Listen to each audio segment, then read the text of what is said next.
are Sint Maarten. You are Sint Maarten.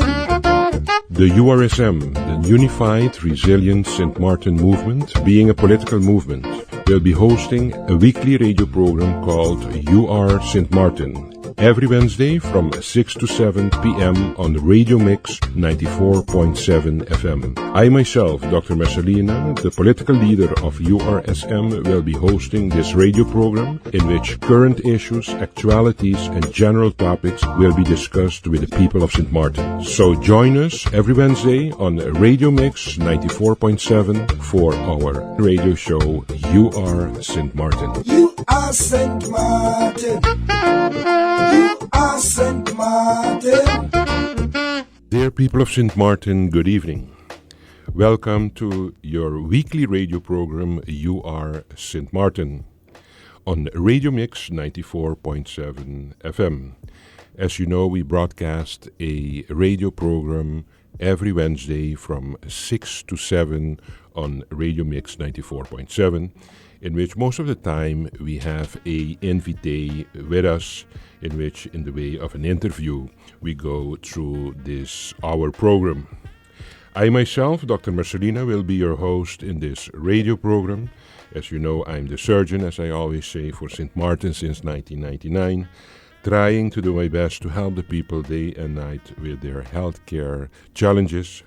And I am, since October 2021, the political leader of the URSM, the Unified Resilient Sint Maarten Movement, that will contest the upcoming parliamentary elections for country Sint Maarten. The URSM, as you know, stands for putting the people and the country above self. That is the problem that nowadays the citizens of this country are encountering, that they have the feeling and the impression that they are electing representatives to represent them in government and in parliament. And once those elected are in parliament representing actually the people of the country, there is a disconnect between the politicians, between the vision they have, between them and the common people of country Sint Maarten. URSM is recognizing that, and URSM is constantly emphasizing the fact that we think that every time again in government positions, and especially political seats, representing the people of this country, it's always again about the people and the country above self. We from the URSM believe in educating and informing the people of Sint Maarten. We know, and actually we believe, that we should always have a sound balance between economic growth in a community, in a country, and of course considering always and guarding the welfare of that society. And we believe that there should be a sound balance between the welfare of the people and the economic status of the country. We are presenting, as I told you in the beginning, a weekly program in which current topics, community developments, and issues and general matters concerning the people of Sint Maarten are discussed.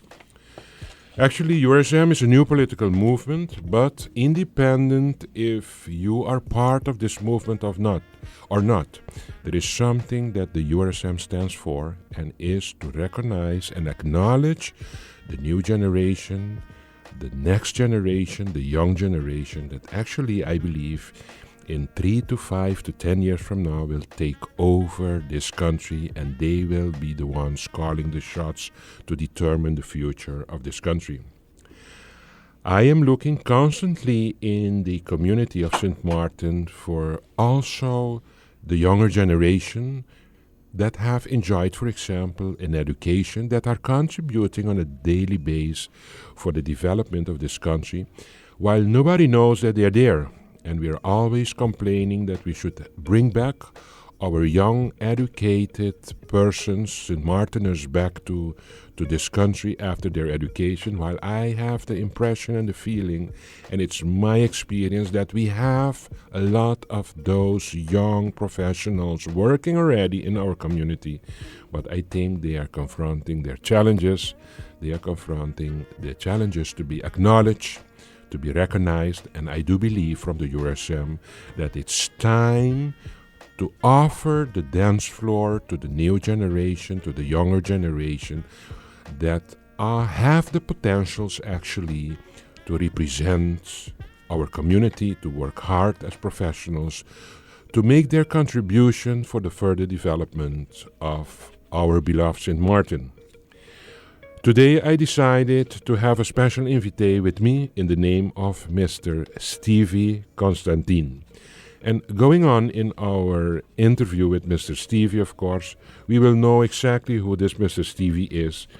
But I can tell you I have had different encounters already with Mr. Stevie Constantin, and I've always been very impressed with the educational background and actually who this Stevie Constantin is. And every day I wish we had a lot of those Stevie Constantins in our community to continue contributing with their energetic way of approach due to their age. They're the younger generation. They are, as I say, ambitious enough to put a lot of energy in this country, in the labor process, for us to push further this country. Stevie, I had a long introduction today. At the first place, Stevie, Mr. Constantin, welcome to this radio program. Thank you, Doctor. Thank you for having me. I really appreciate it. Stevie, actually the people of Sint Maarten, you're a very known young generation representative, I find, due to your professional background. You are a very active person, and actually you inspired me because of the energy that you radiate concerning your passion and your commitment to help develop and push forward your country. Before we go into all that, I thought it would be great if you would use your biography to introduce yourself. Who is this Stevie Constantin? Yes, well, I always like to start it off by saying I always consider myself a people's person. I'm an animal lover, sports enthusiast, and a young professional, as you said. Currently, I'm working as a policy officer at the Department of Education. There, I work on policy-related matters, preparing policies, rules and laws and regulations with regards to education-related matters. And that's a little brief introduction I could give. Great, Stevie. As I understood, you have left to the Netherlands when you were younger, because you're still very young, and you have a educational career that you finalized before you came back to Sint Maarten. What did you do in the Netherlands? So I moved to the Netherlands in 2015. I decided to move after spending a great amount of years, I would say about 6-7 years in the hospitality industry. I felt the need to do something else, so I decided to move to the Netherlands. There I initially wanted to study media and entertainment management, but that didn't work out. So I was lucky enough or fortunate enough to get an opening at the Haagse Hogeschool to study international public management as a bachelor's. That is what you did, actually. That is what I did. As your education. Yeah. Stevie, tell me a little, this international public management. Can you explain the listeners a little what that entails? Yes, international public management really focuses on public-oriented issues. So anything that is public related, whether it be health, whether it be infrastructure, education, we focus on the policy to work on that, how it can be implemented in an efficient and an effective way. And that's basically it. Sometimes also the international public management degree also can trickle into the private sector because it's a general management degree. So you can I've seen students work in the private sector also with this degree. Okay. Stevie, what inspired you to do this study? Well, as I said initially, I wanted to do a different study. So when I saw the opening at the school, there were 3 courses. There were law, there was international public management, and there was a social program. I can't remember the name of it. And I looked at the curriculum, And by looking at the curriculum, I kind of saw courses within that curriculum that I could really use returning to St. Maarten, because my goal was always to return to St. Maarten and improve myself as a professional. Great. And with those courses, it led me to take the course, take on the degree, and fulfilled it in the 4 years. And how many years you're back now in Sint Maarten, Stevie? I came back in 2019, right before the pandemic, the end of 2019. That's not so long ago That's that not you're so back long. working. And you're blessed that you have a job here on the island. Indeed. Because, as you said in the beginning, that you are working in the Department of Policy of the Department of Education. You are a policy advisor for the Department of Education. Actually, Stevie, I have to say that I'm very happy that a person like you is now busy in the Department of Education, because, as you know, we know what the challenges are nowadays in education and what it takes actually to educate a people, a person to get him so far in life that his education will not only serve him and his personal agenda, but will also contribute to help forward pushing his or her country. Agreed. Stevie, you are a policy advisor for government, and I would like to hear from you, what are the policies that you are working on? Give me some hope for the country, because nowadays everybody is so busy criticizing, and I'm actually a little irritated because the only thing we do is the whole day is criticize. Nothing is good.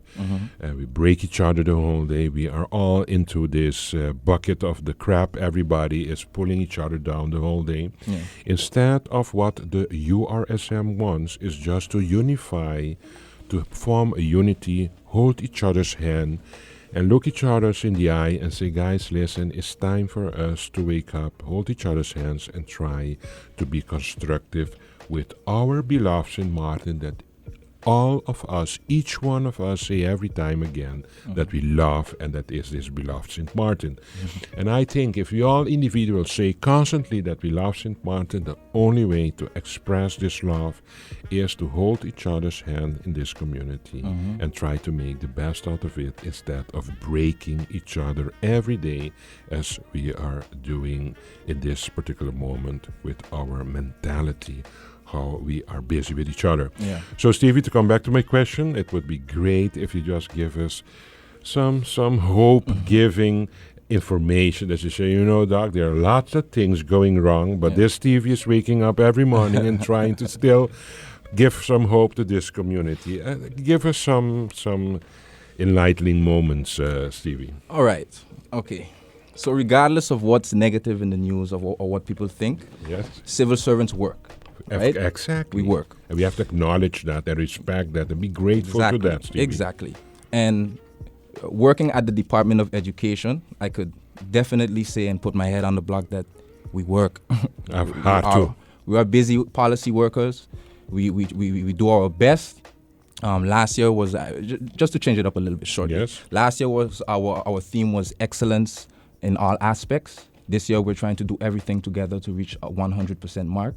So we are a department that's trying to push success. Push. Okay.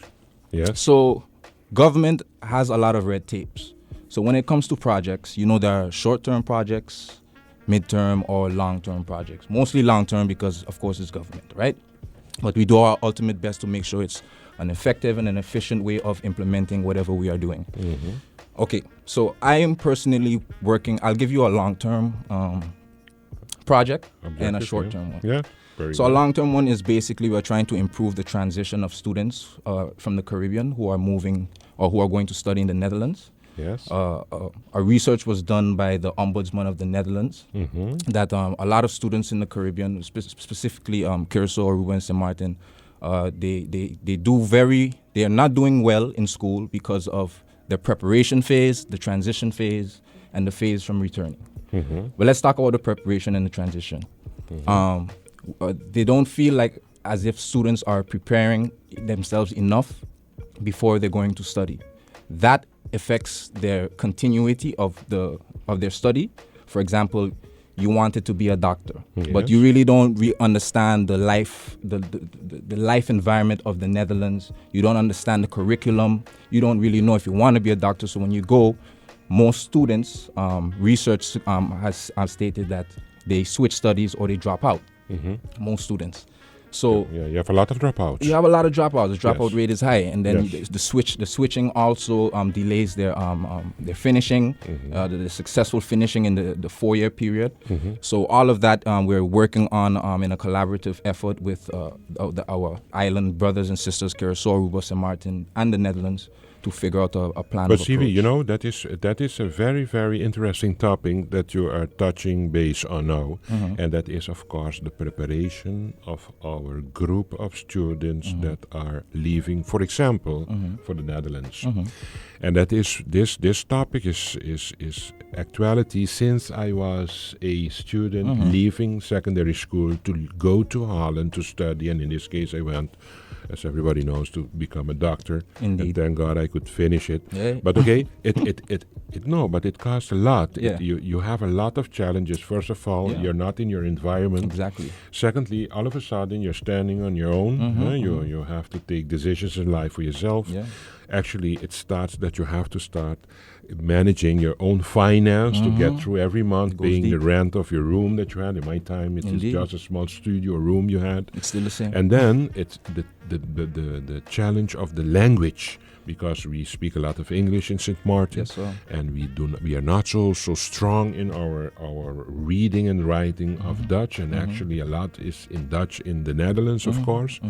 And secondly, we are not accustomed to the culture of Europe, and specifically from the Netherlands. You get a culture shock. We're going to get a culture shock. So you have so many things to deal with once you land in the Netherlands to study, that I can imagine that only contributes to a high percentage of dropouts of our students. And actually that is very painful, because it costs the government of Sint Maarten a lot of money too, especially if you're going to study with a scholarship. Indeed. But Stevie, if you don't mind, give me some guidelines about how we think with policy that we can control the amounts of dropouts in the Netherlands. Are we working on specific informative programs to guide the students before they leave? That's a very great question. We already have these specific, instruments in place for students. But do we apply them? It's applied. We have a student support service division. Yes. They take their job very serious also. They try their best to prepare students way in advance before they go to study. Even in the pre-exam class levels, they are trying to reach and inform students on what they want to do or before they leave. I think it's a collaborative effort. Why? It involves the guidance counselors, it involves the student, but it also involves the parents. The parents play an important role with the student to, keep them comfortable, and guide them while they're being guided by a guidance counselor. You know what I'm saying? And that changes a lot for many students. What I've heard and what I've seen is that many students do not take that opportunity to go to career guidance counselors and prepare themselves ultimately before they leave. Yes. Do we do this only for the students leaving to the Netherlands, or do we do it also for those that go to, for example, the United States or other Caribbean islands here in the vicinity? We do it for students who wants to go to the United States, and I believe also Canada also. Canada, the United States, and the Netherlands. Yeah. And also I believe any aspiring student, as I was a free mover. When I decided I wanted to go to study, I went to the career guidance counselor, the student support division myself, just to seek advice. And it helped me a lot in the beginning. Yes. But all of that, of course, is, you have to want that yourself. Yes. Stevie, you were talking just now about preparing the students and, of course, the involvement of the parents. You know, Stevie, that is my biggest concern, that nowadays not only those students that are trying to prepare themselves to go abroad for education, but in general, all the youth going to school in general, I do believe that one of the insufficiencies that we encounter in this community is that there is very little commitment of parents to guide the kids, the children, the school-going kids, in a way that it can be promising for their educational future abroad. It's not only to be with them last minute when we are preparing their mindset for leaving the island for a professional education abroad, but I do believe it starts by day one once the kids start to go to school. Stevie, the URSM that I'm political leader of is a movement that is very, very aware of the importance of education for this country that is actually a very young country since the 10th of October 2010. We believe that education is a precondition to arrive at a well-educated labor force. If you do not have education, you will never get to a well-educated labor force. And actually, a well-educated labor force is a absolute necessity to have a successful country. Agreed. Secondly, Stevie, you are the man of education because you work in the policy advisory for the ministry. I do believe, and we from the URSM, believe that education is a basis for economic growth. People do believe it's always about economic incentives, about business opportunities. Of course, they all contribute to economic growth of a community. But we believe primordially that education is the basis for economic growth. And I do believe that everybody says that Sint Maarten is now stagnant, it's not progressing sufficiently on economic level.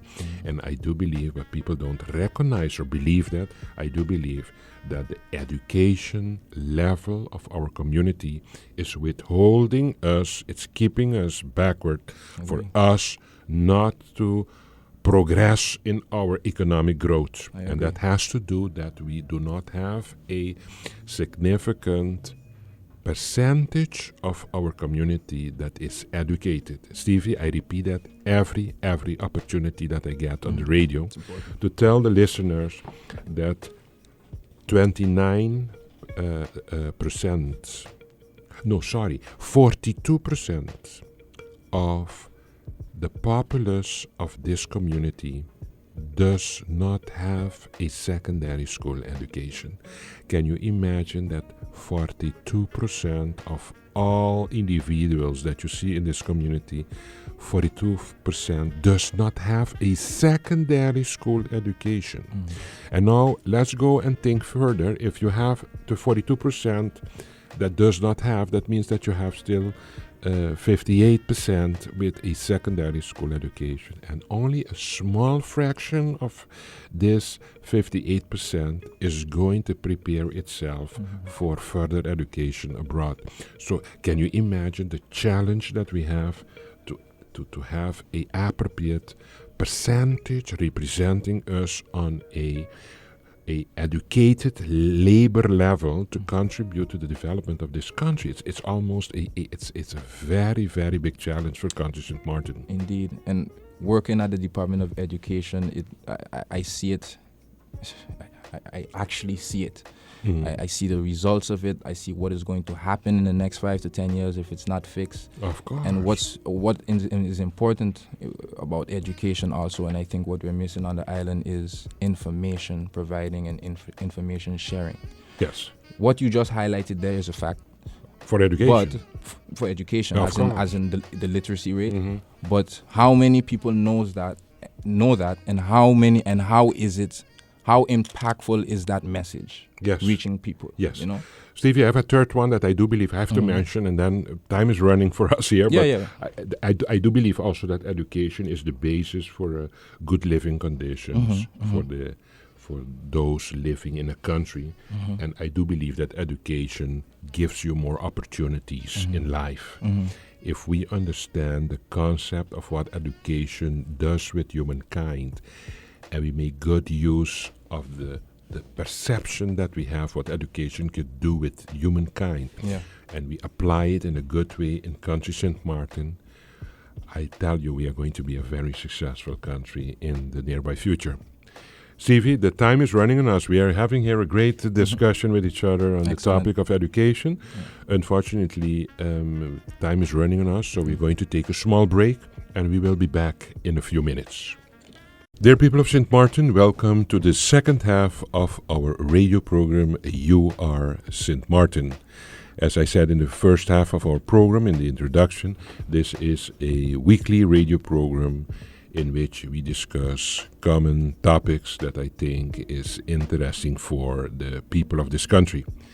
As I said also in the first half of our radio program, we have today with us Mr. Stevie Constantin. Mr. Stevie Constantin is a young gentleman, has a great educational background, is working actually is as a policy advisor in the Department of Education in Government of Sint Maarten. And I think every time again we are complaining that we do not have young professionals helping our country to develop in a great way. I myself, as Dr. Messalina, the leader of the EuroSAM, are constantly being sensitive for people that they say, but wait a minute, who is this guy here? Talk with them. And while I'm in contact with them, I realize that these are great professional young persons that I believe in 5 to 10 years from now, they are going to be the ones calling the shots for country Sint Maarten. And I do believe the progress of a country is the younger generation, and we should acknowledge them and give them the opportunity for them to make it happen for the nearby future of this country. Stevie, welcome once more in the second half of our program.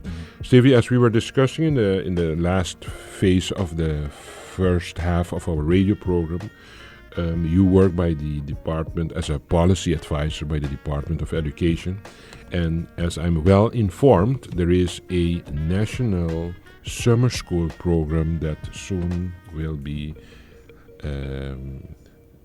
applied here in country Sint Maarten. And I think as a policy advisor that has worked on this project, I think it's worthwhile if you can explain the people of Sint Maarten what can be expected from this national summer school program, what I think is great for country Sint Maarten. Okay, well, it's going to be a first of its kind. The objective of the National Summer School Program, of course, is to reduce repetition rates by allowing students who have one or more subjects to repeat, to complete these subjects at the summer school, and also to secure general improvements in pupils' academic progress and reduce achievement gaps. Okay. Now we've researched this based off of knowing that there was a learning loss and repetition rates increased after the pandemic, when students could not be in school, of course.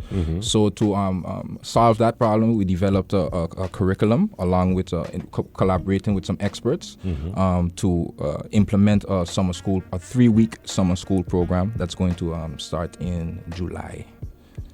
Of this year. Yeah. Okay. But Stevie, who are the students that can participate in this program? Explain me. So what age to what age? What type of school you have to be in to get the opportunity to go to a summer school camp, for example? How does it work? How do the kids or the parents actually know if their kids have a chance to participate in this program? Well, all of that information will become public soon. Okay. But for students, it's going to be primary school students in the 5th and the 6th grade, because they are the most important. They're going to be doing their final exams, of course. So that's a very important time. And also secondary education students who are in their first year and also in their last year, who's going to do exams.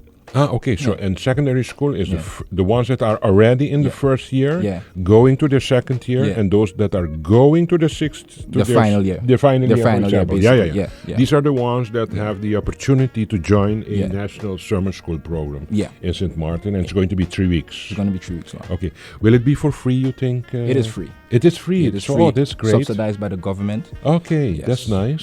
Yes. So there are great things happening in this country too. There's things happening, It's Very good. It's all Very about good. implementation. And Stevie, once more, we have to stop criticizing the whole day.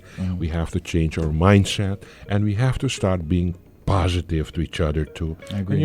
And just think good things happen too in this community, Of course. and we have to give credit also to the good things. For example, you make me happy to tell me before we started this radio program today, you told me, Doc, I would like to speak a little about this national summer school program, and I think, wow, that these things are there for us, that you are, for example, working on these types of programs to serve the younger generation of Sint Maarten. I think these are things that, should be applauded. It's a prestigious feeling. But you feel it like that too, right? Yeah, of course. Of It's course. a meaningful work. Of course. Stevie, I want to go back with you. You have done your secondary school, and then you decided, I'm going to go to Holland to study. And I think you are the younger generation. Although I'm not so old, but there is still a little generation gap between me and you. Yeah. Although I feel myself very young, by the way. But still, and I'm very sensitive for the younger generation. But okay, I can tell from my time, but I think you did it after me and the time changes. But in your recent times that you were in Holland, what were the challenges you thought that you encountered that you think, wow, if I knew all this, I would have done this different or taken another decision? That, you know why I ask you this, Steve? Just for others to listen and to learn from your experience. Okay, for example, young guy is planning to go to Holland to study, and you have been there already. Yeah. You can perhaps tell the listeners about your challenges, that you think, guys, this is what has been my challenges, and I just share it with you for you to learn from it and make it happen for yourself. Yeah. Well, for me personally, it was a challenge in the beginning because I was out of school for like 6 years. So jumping back into a HBO level, to say the least, it was quite challenging. So I had to really put my foot down and get in those books, because the writing was on a different level. The thought process, the thinking, the product, the end product was a little more. You have to be good. You have to do it well. Yes. So challenging was for sure being in the Netherlands in a different environment. Like I wish I could have knew how to financially prepare myself on how to budget myself there. Yes. Because I was doing well before going to Holland because I was working. And when I reached to Holland, that was the first year I was broke. I don't know how I went from being so well to being so broke in my first year, Yes. And that's just because of bad spending. Yes. That's because of not knowing what was the right thing to purchase, what was the, just being a little more cost effective, Yeah, cost effective. And school-wise, you have to be dedicated. You're there for a reason. You know what I'm saying? The biggest challenge is finishing. So you have to know that you're there for a reason and just finish, whatever it takes. Okay, and Stevie, in your time that you were in Holland, what were the support systems that you had there to help you? Yeah, my mother, my father, and my dear brother, for sure. Love them. My uncle was one of them, and my close friends. But you had also an institution from Sint Maarten representing and supporting you in the Netherlands? No. You did it on your own? I did it on my own. Oh, that's good. Wow. Yeah. Okay. And you succeeded at the end of Yeah. Very I think because I was a little older, Yes. I wasn't the 18-year-old going into a big country. I was a 25-year-old already living on my own, going to a different country to live on my own in a different way. Yeah. Stevie, we were talking here about further education, especially in the Netherlands. Yeah. But Stevie, on the other side, what I have experienced for myself, being from the Caribbean, going to the Netherlands, to a European country, it's a total different culture. For sure. Total different way of thinking, total different way of looking at problems. And the first thing that I realized is when I came back to work in Sint Maarten, I realized actually that I was full of the values and norms of how a European person thinks, because I realized when I went to study, I was actually very young, and you are very sensitive for the thoughts, the ways, the norms, how people, their habits, etc. So when you come back, you are full of their ways of thinking. Yeah. And all of a sudden, you're back in your country, and in the beginning, it's very difficult because you actually think a little like a European person because you have been there for a while, and then all of a sudden you're professionally executing what you have learned, but in a totally different context.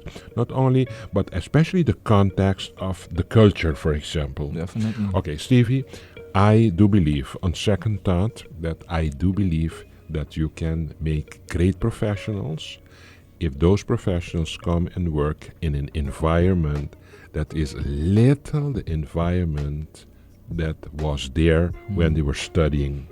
And I do believe that great professionals as such can be more effective if they are educated in an environment that is looks a little like their own environment. Yeah. For example, I do believe that you can get, for example, for doctors.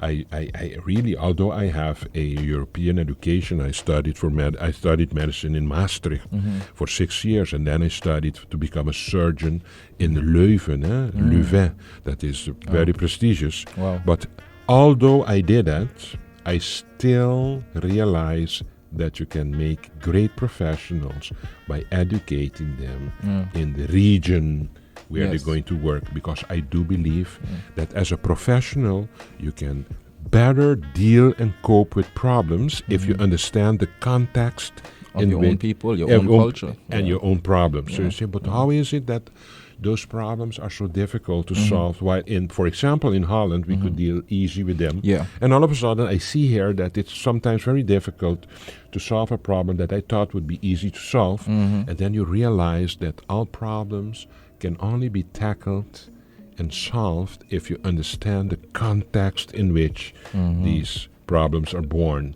And that's why I became a fan of promoting the young people to go and study in the region. Yeah. And especially if they have in their back of their head that they want to come back to Sint Maarten to work, I would like to see more and more the new generation, the younger generation, to go and study in the Caribbean, for example, in South America, where we have a common ground of history and culture for us to understand how we have to work and solve our own community issues. I don't know what you think about that. No, I strongly agree. I mean, I couldn't say it better. Yes, you think I strongly believe. Although I have a European education. Yeah. No, I think it opens up doors, to allow our own students to study in the region, because of course you study with your peers, you study a culture that you're used to, the weather that you're used to. Yeah. Home is not so far away. For me personally, in my experience, I never felt disconnected. I left with friends the same time to go to Holland, a few friends. Some of them haven't returned to St. Maarten as yet. Okay. And they scrutinize St. Maarten whenever they can. Yes. I understand though, because they live in a place where the infrastructure is more organized, the people think differently, so they match what you've been away from home so long. And then they look at their own country where they're born, and then they're going to do difficult with their own place because they're looking at their own country and society with European eyes. Exactly, and that's the mistake there. That's I think where that's also I don't know if it's a mistake, but it's something that you have to be.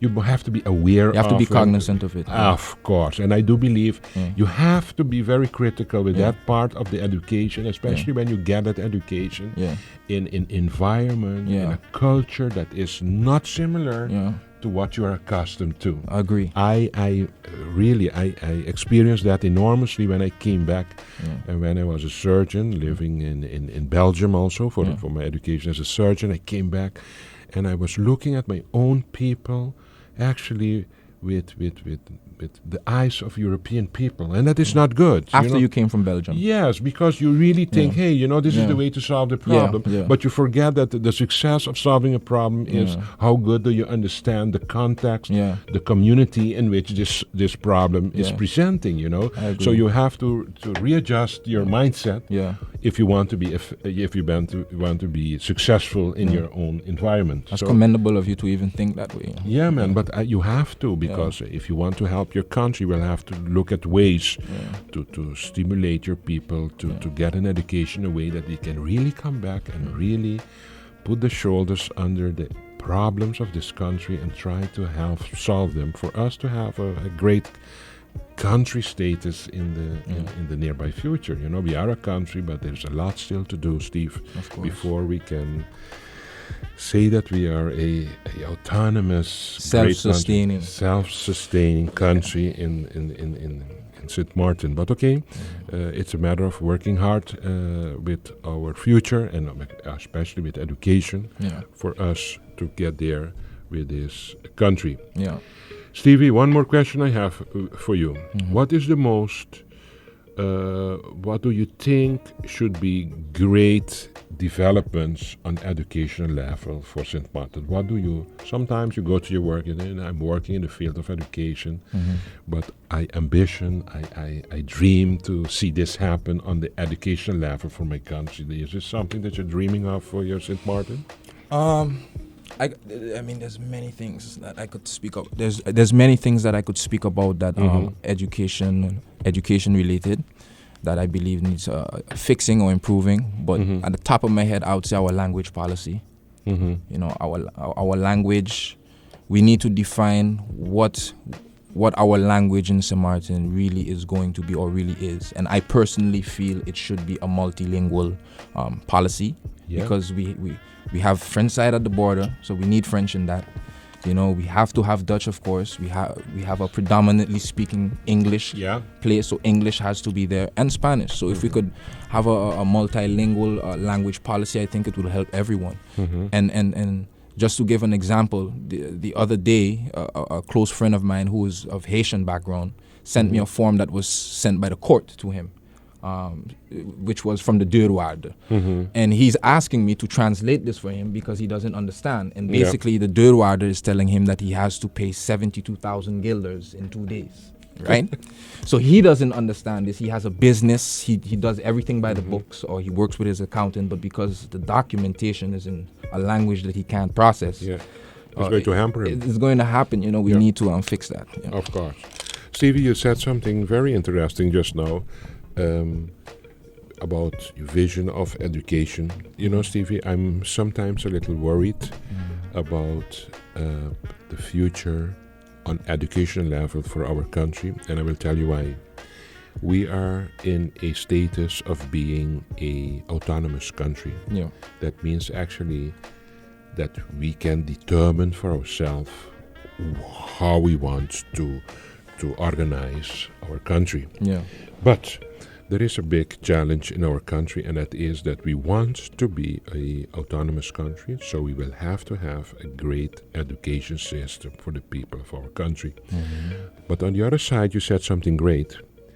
We have, first of all, Stevie, to determine what type of education do we want for country Sint Maarten. For example, just now you touched based on a very, very at first place looking very simple is what education, what language do we want in our educational system, and you think on a multilingual education system. That is, for example, but did we define that? Did we put it on paper? Did we decide all of us together that this is the way we're going to do it? That's what must be done first. And these are the things that the URSM is thinking about. Guys, we are running too fast. We want everything, but we forget that we have to define the basic items that forms a community together. And that is what we have to do. For example, education. Let's define what is the type and level of education that we want for country Sint Maarten. I can give you another one, Stevie. I'm a doctor, as you know, working in the Sint Maarten Medical Center. We are building a new hospital. And we did not define the level of care that we want for our autonomous country, Sint Maarten, but we are already building the building. But we did not define, all of us, what are we going to sell exactly in that building. Yeah. You know, and that is the problems that I think that we have to become serious on for this country. Let's tackle the first things first. Yeah. Let's talk about education. Let's define the education that we want for this country. Let's define the level of health care that we Yes. want for our country. Do we want cardiosurgery, heart surgery or not? Yeah. Do we want to have a neurosurgeon in this hospital to have neurosurgical procedure? Whatever we want is okay, but let's define it, put it on paper so we know what we want and what we are working for. Yeah. But the way we are going is we want to have everything, but we are not defining exactly the basics from to get the foundation to build further on. But anyway, Stevie, these are a lot of interesting topics that will be the challenge for our country in the nearby future. But okay, we are here. The URSM is working very hard on, as you know, we have a lot of committees in the URSM. We have the Committee of Neighborhood, talking about the issues on neighborhood level. For example, the littering, the combating of criminality, improvement of the livelihood in the neighborhoods, looking at options of after-school activity. In the neighborhoods, we have a committee of education too, Community development. Yes, of course, and we are working also with the committee of healthcare. Yeah. We have a committee of our country plan. Where do we want to see Sint Maarten in 10 years, 15 years from now? Not only the manifesto for the coming 4 years, but also the longer-term vision for country Sint Maarten. Yeah. Stevie, it was very interesting to was a have pleasure. this discussion with Definitely. you today. Yeah. Stevie, once more, I would like to thank you for being here with us today in our radio program. And once more, for us, it's a great honor and a great pleasure to have young professionals that are working very hard to contribute their part to make Sint Maarten that country that we all dream of. And I would like to thank you for your commitment and your hard work to make it happen for our beloved Sint Maarten. Ladies and gentlemen, time is running again, as I always say. It was a very interesting discussion and interview with Stevie Constantin, that is a policy advisor by the Ministry of Education. Stevie, once more, I want to thank you for being here with us. Ladies and gentlemen, I want to thank you also for being with us in this radio program. And I'm looking forward to have you back in our radio program next week, Wednesday, from 6 to 7 p.m. on Radio Mix 94.7 FM. I wish you a good night.